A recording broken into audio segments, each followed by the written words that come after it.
نرحب بالسادة المتابعين في فيديو أخرى حول le diagnostic physiothérapique et le traitement physiothérapique d'une autre pathologie.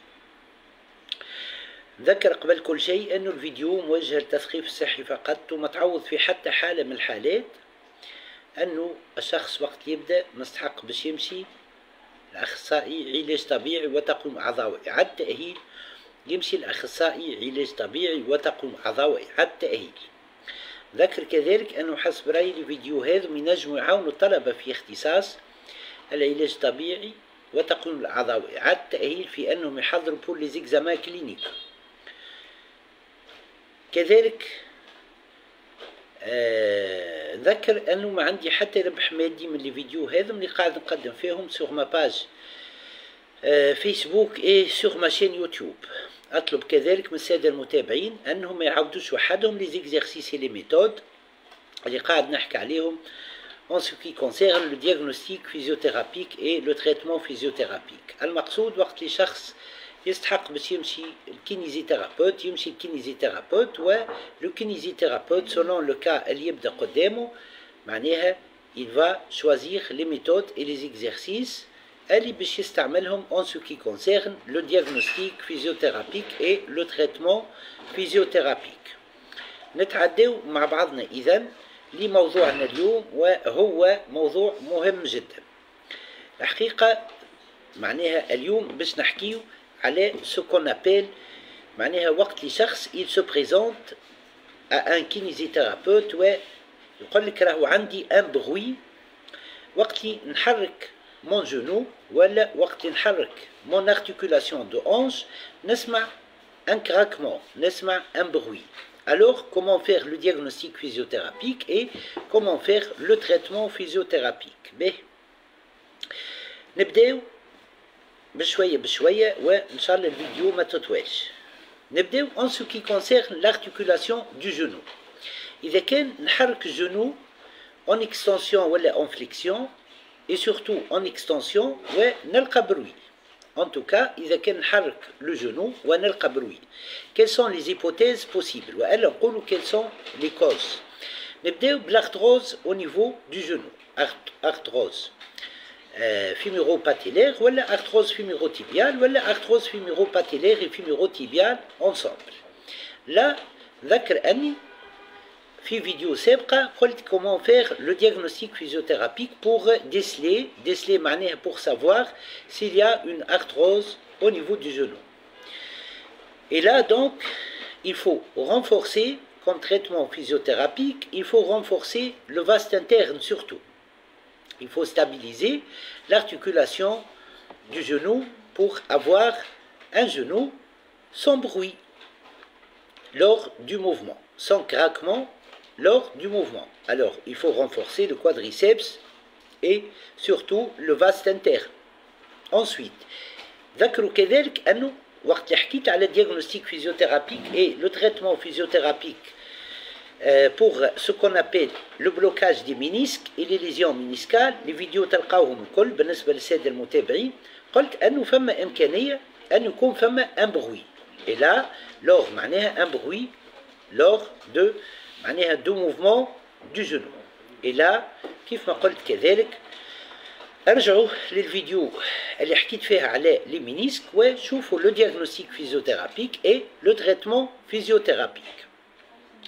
On a aussi une autre possibilité qui favorise le craquement, le bruit au niveau du genou. Il s'agit de ce qu'on appelle un déficit de mobilité entre le tibia, l'os tibial et le fémur, l'os fémoral. Quand تذكروا قلت أنه pour les mouvements mineurs نذكر أنه les mouvements majeurs هما l'extension et la flexion au niveau du genou و les mouvements mineurs هما le glissement en abduction et en adduction du tibia sous le fémur وكذلك les rotations des plateaux tibiaux. إذن la rotation du tibia sous le fémur. De temps en temps, il confirme un déficit à ce niveau et dans ce cas, il faut faire un test d'évaluation de la mobilisation spécifique, de la mobilité spécifique au niveau du genou, c'est-à-dire entre l'os tibial et l'os du fémur. ذكر أنه في فيديو سابقة قلت comment on fait le diagnostic physiothérapique d'un déficit au niveau de mobilité pour ce qui concerne les mouvements mineurs au niveau du genou. وقلت كذلك comment faire le diagnostic كذلك comment faire le traitement physiothérapique, la mobilisation spécifique au niveau du genou. ما ننساش سبب آخر ينجم يكون متسبب كذلك في un craquement, un bruit au niveau du genou. وهو وقت le muscle tenseur du fascia lata, il touche le condyle externe du fémur au niveau du genou. Et là, on parle du syndrome de la bandelette iliotibiale et on parle de tendinite du muscle tenseur du fascia lata. ذكر أنه سبق وكتبت على باجي فيسبوك وسبق كذلك وحكيت dans une vidéo sur ma page Facebook comment faire le diagnostic physiothérapique et le traitement physiothérapique dans ce cas. On passe au niveau de l'articulation de la hanche. Inch'Allah, la vidéo comme vous voyez, elle est si intéressante. Il y a un bruit au niveau de l'articulation de la hanche lors de mouvements surtout d'extension et de flexion, et principalement lors de l'extension de la hanche. Là, on peut penser à plusieurs causes. Là, il s'agit de ce qu'on appelle le muscle tenseur du fascia lata touche le grand trochanter du fémur, de l'os fémoral. Et dans ce cas-là, il faut étirer le muscle tenseur du fascia lata pour favoriser il ne touche plus le muscle grand trochanter. Autre possibilité aussi, on peut parler de ce qu'on appelle le muscle psoasiliaque, il touche le petit trochanter de l'os fémoral. Et dans ce cas-là, il faut étirer aussi le muscle psoasiliaque pour parvenir un bruit qui résulte de contact entre le muscle psoasiliaque et le petit trochanter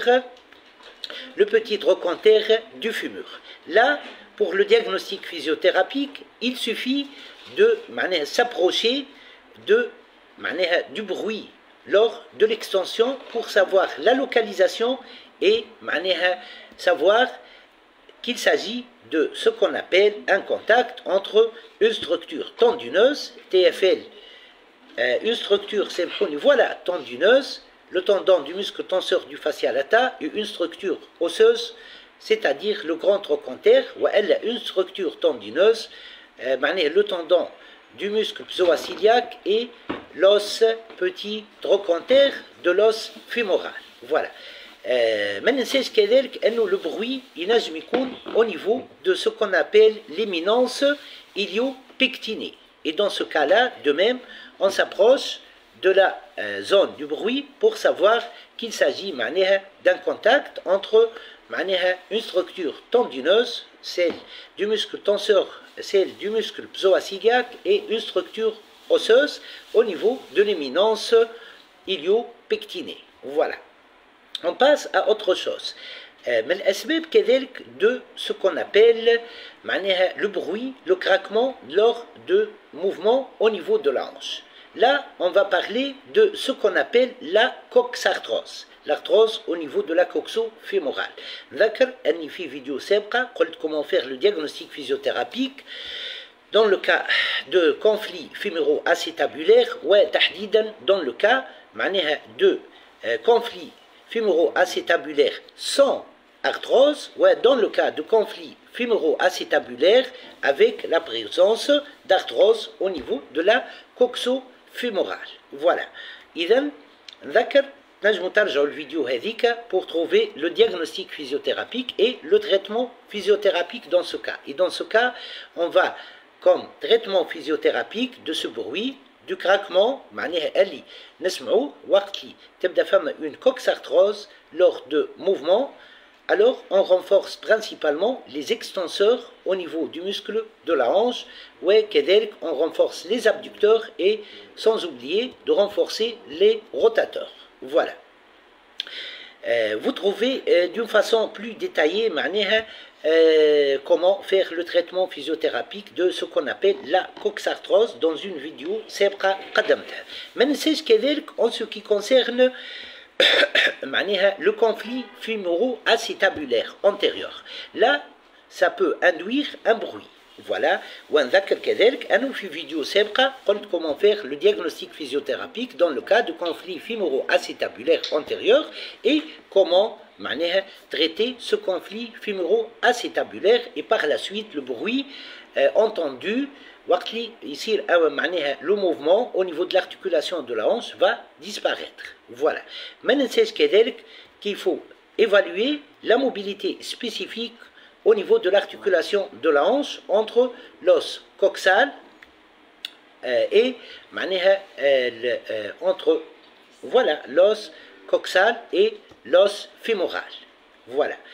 Donc la mobilisation spécifique au niveau de l'articulation de la hanche, la mobilisation spécifique coxo-fémorale. وإلا كذلك fémoro-acétabulaire. Voilà, fémoro-acétabulaire. On doit évaluer ça et voir est-ce qu'il y a un déficit de mobilité qui va induire un contact entre ces os. Voilà. Ouais, là, on va faire comme traitement physiothérapique ce qu'on appelle la décompression et la décoaptation pour que le bruit entendu lors de mouvements au niveau de l'articulation de la hanche disparaît. Inch'Allah, la vidéo كانت مفيدة, elle est si importante, معناها شفنا فيها برشا معناها أسباب للبروي اللي نسمعوه lors de certains mouvements au niveau de l'articulation de la hanche ou au niveau de l'articulation du genou.